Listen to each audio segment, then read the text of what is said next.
আমাদের রাজনৈতিক দলগুলোর মধ্যে ভিন্ন ভিন্ন কর্মসূচি, পথ, পন্থা, লক্ষ্য উদ্দেশ্যের কারণে কিছু ভিন্নতা থাকবেই। অনেকে বলেন, টেবিলে বসেও কথা হচ্ছিল, ফখরুল ভাইও বলছিলেন একই কথা, আমি একমত যে সবকিছুই এক হয়ে যাওয়া সম্ভব না। এই কারণে প্রত্যেকটা দলের তো একটা কর্মসূচি, লক্ষ্য উদ্দেশ্যের ভিন্নতা থাকে, কিন্তু এটাও ঠিক যে কিছু কমন ইস্যুতে একটা ন্যাশনাল কনসেনসাস থাকতে হবে, যাতে জাতির কঠিন সময়ে আমরা রাজপথে ফ্যাসিবাদ বিরোধী আন্দোলনের মতো একটা সময় দাঁড়াতে পারি। তার মধ্যে প্রথম হচ্ছে যে আমাদের এই বাংলাদেশকে আমরা একটা corruption free country, corruption free একটা ইকোনমি হিসেবে গড়তে চাই।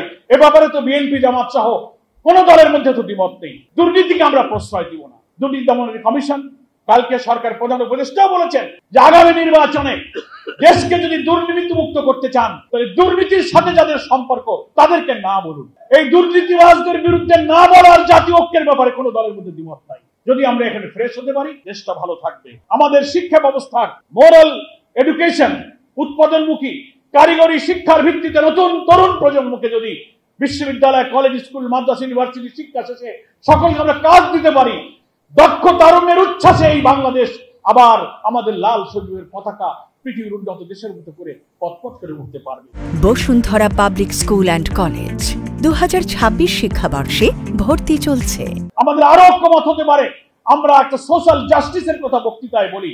রাষ্ট্রের ক্ষমতায় যখন যাই তখন ভিন্ন মতের প্রতি দমন, আমার দল কেন করো না, আমার সরকার বিরুদ্ধে কেন আন্দোলন করো, সে ব্যাপারে আমরা রক্ত চক্ষু দিয়ে আমরা ভিন্ন মতকে দমন করি। বিনা অপরাধে মামলা, জেল, ফাঁসি, ক্রসফায়ার, রিমান্ড, আয়নাঘর, গোটা জাতির কাছ থেকে এই সোশ্যাল জাস্টিস, সামাজিক সুবিচার বিদায় নিয়েছে। এই ব্যাপারে প্রত্যেক পলিটিক্যাল পার্টির মধ্যে একটা চিন্তার ঐক্য প্রয়োজন, যে আমরা ক্ষমতায় গেলেও আমরা ভিন্ন মতের প্রতি দমন করব না।